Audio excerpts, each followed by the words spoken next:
Hello students. पिछले video में मैंने बोला था इस टेबल को कंप्लीट करने के लिए, किया है किसी ने? चलो फिर से याद करो, इसकी वैल्यूज मैं निकाल के दिखाता हूं। हमने बात की थी कि एक ट्रायंगल बनाते हैं, right angle triangle.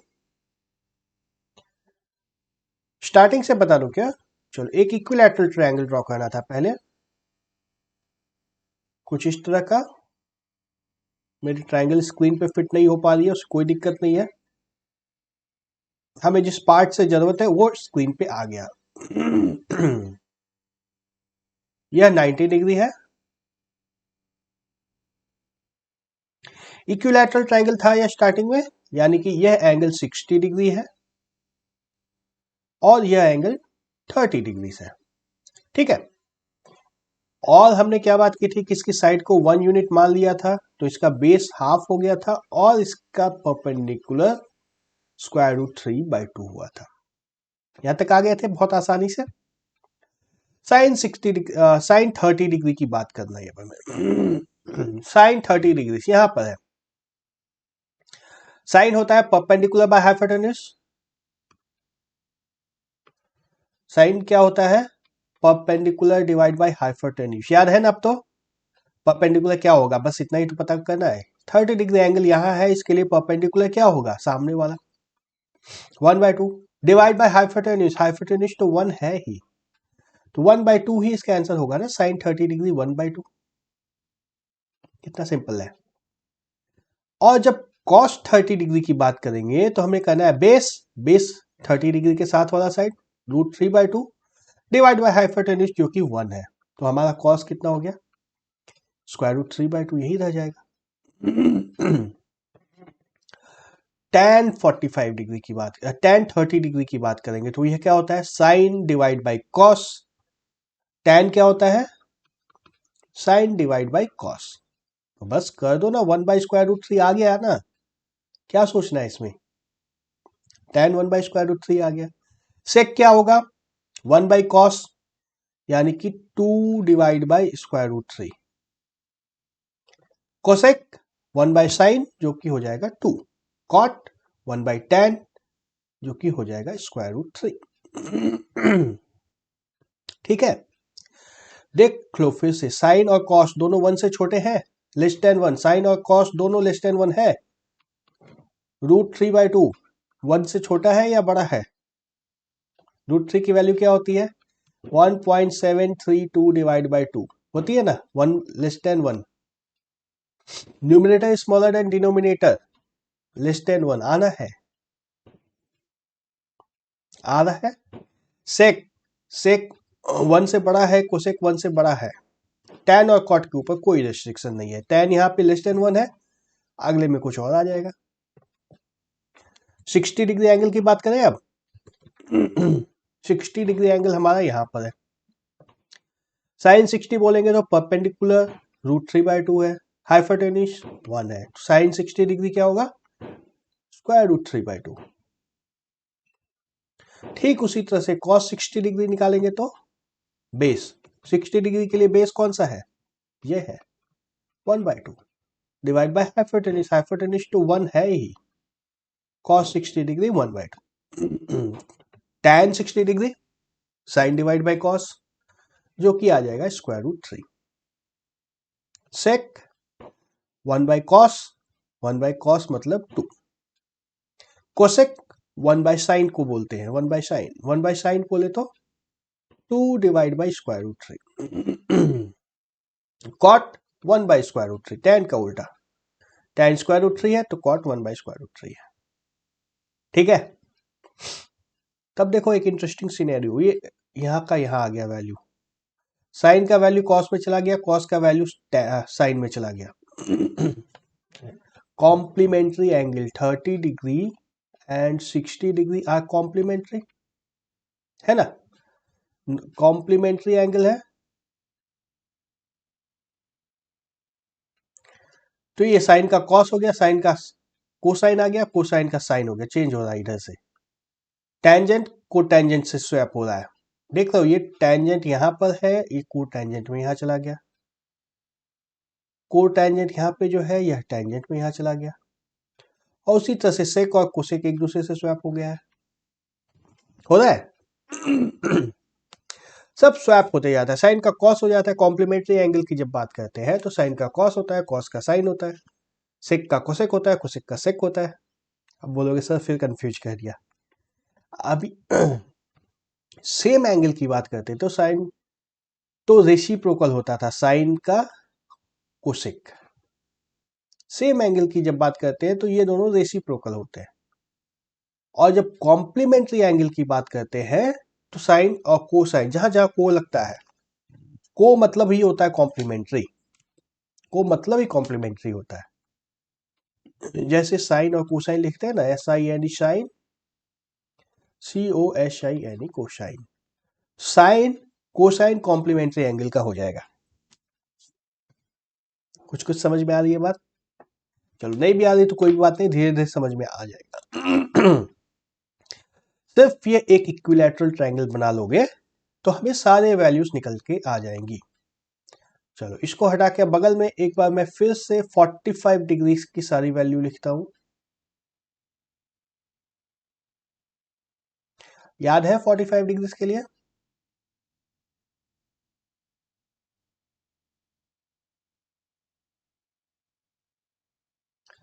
Forty five degree के लिए 1/√, था, सिंपल था ना ये तो, 1/√2। याद नहीं है तो बना दो एक बार ट्रायंगल फिर से। आइसोसेलेस ट्रायंगल बनाना है कुछ इस तरह का, ये साइड 1 होगी, यह साइड 1 होगी, यह साइड कितनी हो जाएगी √2। बस एक बार जब ये बन गया तब तो काम बन गया हमारा। साइन 1/√2 आ गया, कॉस भी 1/√2 आ जाएगा, tan इन दोनों का डिवीजन होगा 1 होगा, सेक √2 होगा, कोसेक भी √2 होगा, और कॉट 1 होगा। सारी वैल्यूज निकल के आ रही हैं, बहुत आराम से निकल के आ रही हैं सब कुछ। कोई दिक्कत नहीं हो रही है? अगर दिक्कत हो रही है तो इस पूरी टेबल को एक बार फिर से वीडियो देख लो, पहले अच्छे से देख लो वीडियो को, देख करके समझ लो, फिर ये पूरा का पूरा टेबल खुद से कैलकुलेट करके बनाने की कोशिश करो। एक बार कैलकुलेट करोगे ना सारे कॉन्सेप्ट समझ में आ जाएंगे।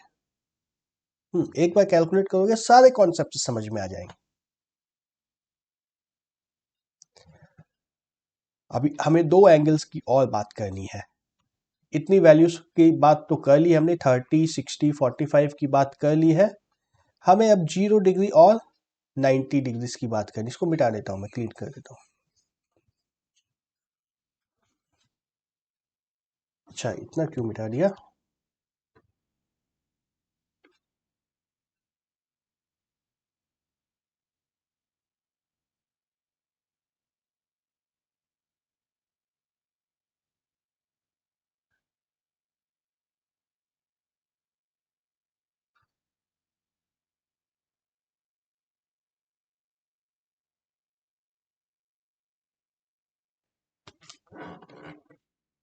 हाँ अब हमें 0 डिग्री और 90 डिग्री की बात करनी है। तो देखो एक एक्यूट एंगल हम लोग कोई भी अगर बनाते हैं, कुछ इस तरह का एंगल बनता है ना, एक्यूट एंगल है ये एंगल थीटा। तो साइन थीटा निकालने के लिए हमें एक परपेंडिकुलर यहां से बनाना होगा, परपेंडिकुलर यहां से इस तरह से बनाना होगा, यह P होगा। हाइपोटेन्यूज थोड़ी देर के लिए मान लो h = 1 हम लोग कर देते हैं, फिक्स कर दिया, h की वैल्यू 1 फिक्स कर दिया। और सबसे पहले हमने 60 डिग्री के लिए निकाला, 60 डिग्री के लिए एंगल 60 डिग्री के लिए कुछ इस तरह का एंगल बना होगा। फिर हमने 45 डिग्री के लिए निकाला, कुछ इस तरह का एंगल बना होगा। फिर ये थीटा मान लो अभी 30 डिग्री का एंगल बना हुआ है। अब हम लोग इसको और छोटा करने की कोशिश कर रहे हैं, तो इन दोनों को तो मैं हटा देता हूं। अब हम लोग इसको और छोटा करने की कोशिश कर रहे हैं। इधर परपेंडिकुलर का लेंथ क्या होगा, कम होते जाएगा, परपेंडिकुलर कम होते जाएगा। यहां पे अगर आ जाते हैं परपेंडिकुलर और कम हो गया है। फिर इसके बाद और नीचे अगर आते हैं, और नीचे अगर आते हैं परपेंडिकुलर और कम होगा। मान लो जब हम लोग इसी लाइन के ऊपर वापस आ गए, कम करते करते 0 डिग्री के एंगल पे आ गए, मतलब हमारा यह लाइन यहीं पे आ गया, दोनों कोइंसिडेंट लाइन, सेम लाइंस बन गई, यानी कि एंगल तो हमारा बन गया 0 डिग्री का, है ना। 0 डिग्री का जब एंगल बन गया, यानी कि परपेंडिकुलर की हाइट क्या हो गई, 0 हो गई। 0 सेंटीमीटर, मिलीमीटर, जो भी 0 यूनिट, परपेंडिकुलर भी हमारा 0 हो गया। देख लो कैसे परपेंडिकुलर 0 हुआ, और जैसे ही परपेंडिकुलर 0 हुआ तो साइन 0 की वैल्यू क्या आ गई। अच्छा, ये चेंज नहीं किया, ये 0 डिग्री है और ये 90 डिग्री है। साइन 0 क्या हो जाएगा, 0। परपेंडिकुलर इज इक्वल टू 0, तो perpendicular divide by hypotenuse is equal to also 0, है ना। 0/1 इज इक्वल टू 0, तो साइन की वैल्यू हमारी 0 आ गई, आ गई। और हमारी साइन की वैल्यू तो 0 आ गई। बेस क्या होगा, हाइपोटेन्यूज इक्वल टू बेस हो गया अब तो ना, hypotenuse is equal to base, दोनों चीजें बराबर हो गई। अब हाइपोटेन्यूज की लेंथ जो है वही हमारे बेस की लेंथ हो गई, यानी कि base upon hypotenuse is equal to hypotenuse upon hypotenuse is equal to 1, cos की वैल्यू 1 हो गई। देख रहे हो, देख रहे हो, कॉस की वैल्यू हमें मिल गई 1। साइन और कॉस जब दोनों मिल गया तो टेंजेंट मिल जाएगा, क्या होगा, 0/1 इज इक्वल टू 0। सेक क्या होगा, 1/0, सॉरी, सेक हमारा 1/cos होगा। सेक 1/cos होगा, 1/1 इज इक्वल टू 1। कोसेक क्या होगा, 1/0 इज इक्वल टू इंफिनिटी आ गया। अब ऐसा भी होता है। और कॉट क्या होगा, कॉट भी 1/0, tan का उल्टा 1/0 इज इक्वल टू इंफिनिटी। देख रहे हो, 0 भी आ गया, इंफिनिटी भी आ गया, सब कुछ आ गया, सारे नंबर्स आ गए इसमें। तो अब अजीब लग रहा है, हजम नहीं हो रहा है। हाँ, हजम नहीं होगा, क्योंकि नई चीज सीख रहे हैं हम लोग।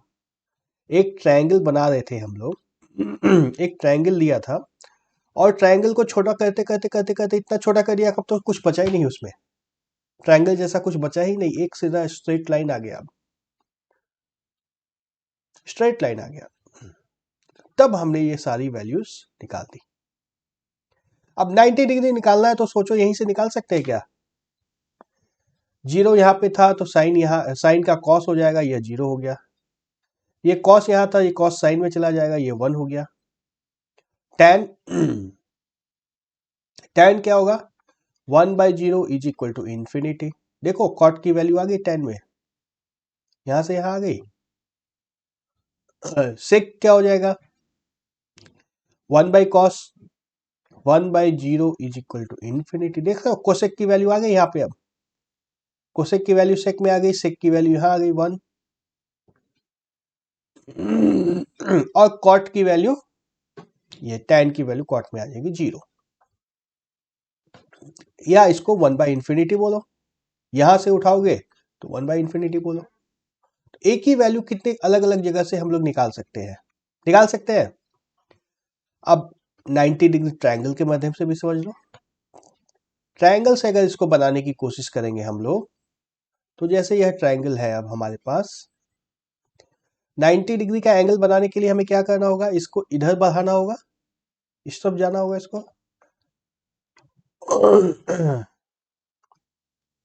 यह लाइन ऊपर की तरफ ऐसे जाती जाएगी, इधर इस तरह से। और जब ये लाइन यहाँ पे है तो क्या है, देखो यहाँ पे ये हमारा बेस छोटा होती जा रहा है, और ऊपर जाएगी जब ये लाइन यहाँ पर, बेस और छोटा हो गया ना। और जब थीटा की वैल्यू 90 डिग्री हो जाएगी, theta is equal to 90 degree जब हो जाएगा, तो हमारा बेस क्या हो जाएगा, बेस की लेंथ 0 हो जाएगी, और परपेंडिकुलर की लेंथ हाइपोटेन्यूज के बराबर हो जाएगी, जो कि 1 हम लोग मानते हैं। तो यहां से भी निकाल दो। साइन थीटा क्या होगा, perpendicular by hypotenuse 1/1 is equal to 1। देख लो 1 आया है, कहां से निकाला था ये 1, कॉम्प्लीमेंट्री एंगल से 1 निकाला था, ऐसे भी 1 आ रहा है। हाँ, उसके बाद यदि साइन की बात करेंगे base by hypotenuse, sine base by hypotenuse है, बेस हम लोग का 0 है, 0/1 इज इक्वल टू 0। देख लो कॉस हमारा 0 आ रहा है आ रहा है ना। और इन दोनों के बाद तो फिर यहां से डिवीजन स्टार्ट हो जाएगा। tan के लिए इन दोनों को डिवाइड करेंगे, इन्फिनिटी आ गया। सेक के लिए cos का रेसिप्रोकल लेंगे, 1/0 आ गया, इन्फिनिटी फिर से आ गया। कोसेक के लिए साइन का रेसिप्रोकल लेंगे, 1/1, 1 आ गया। और कॉट इन्फिनिटी आ गया। ओ कॉट गलत लिख दिया, देख लो कॉट गलत लिख दिया मैंने। कॉट 1/इंफिनिटी इज इक्वल टू 0 होना है। ओके,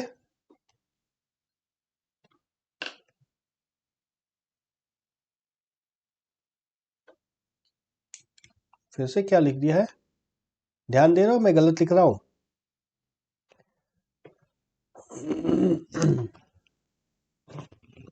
0/1 इज इक्वल टू 0 होगा। तो हमने कितने एंगल्स के लिए चेक कर लिया, ये 0 डिग्री, 30 डिग्री, 45 डिग्रीज, 60 डिग्रीज और 90 डिग्रीज। इन 5 एंगल्स के लिए हमने सारी वैल्यूज कैलकुलेट की। अब है धमाल की बात, ये सब कुछ याद होना चाहिए, सारी वैल्यूज याद होनी चाहिए। एक भी मिस होगा तो फंस जाओगे, एग्जाम में क्वेश्चंस आते हैं। ये सारी वैल्यूज याद होनी चाहिए। बुक में ये इस तरह का एक टेबल में दिया हुआ है। ये नॉट डिफाइंड का मतलब है इन्फिनिटी, जहां भी मैंने इन्फिनिटी लिखा था वहां पे बुक में नॉट डिफाइंड लिखा होगा, इन्फिनिटी इज नॉट डिफाइंड। इतनी लंबी टेबल अब याद करनी है, कैसे होगा, कैसे होगा ये को मैं बता चुका हूं। याद रखना है हमें, ये याद रख लो, पहला नंबर 0 होगा, sine 0 is 0, sine 30 degree is half. बस इतना, दो वैल्यूज अगर याद है तो बाकी काम हो गया। ये 45 डिग्री तो याद रखने वाले लिस्ट में रखो ही मत, ये तो पहले ही समझ लो कि याद हो चुका है ना। 45 डिग्री में तो कुछ याद करने लायक नहीं है, देखो चेक करो फिर से।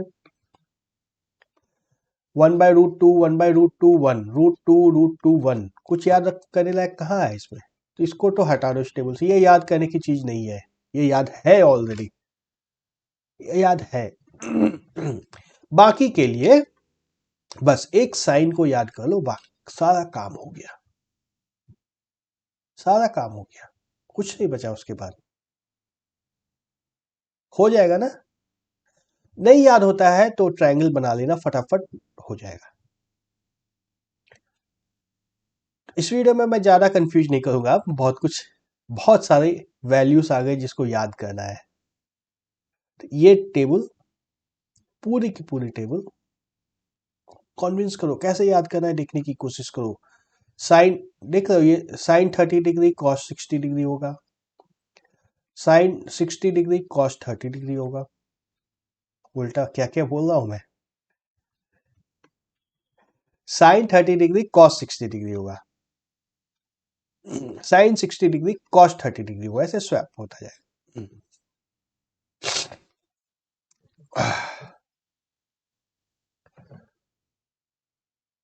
और नीचे का तो फिर बन ही जाएगा। तो याद हमें सिर्फ और सिर्फ दो वैल्यूज करनी है, वो है ये दोनों। इसके आगे याद नहीं करना है, याद नहीं करना है, याद नहीं करना है, इसको कैलकुलेट करना है, बिल्कुल कैलकुलेट करना है। मैं अब एक्सरसाइज के क्वेश्चन सॉल्व करना करूंगा, अगर स्टार्ट करूंगा अगले वीडियो में। अच्छा टेबल याद नहीं, दिख नहीं रही है पूरी, चलो अब पूरी टेबल दिख रही है। अगले वीडियो में मैं एक्सरसाइज के क्वेश्चंस सॉल्व एग्जांपल्स पहले स्टार्ट करूंगा, फिर एक्सरसाइज के क्वेश्चंस भी सॉल्व करूंगा, और मैं दिखाऊंगा कैसे, जैसे जरूरत पड़े कैलकुलेट कैसे कर सकते हैं इस वैल्यू को। कैलकुलेट करोगे तभी बात बनेगी। अब ओके, बाय बाय।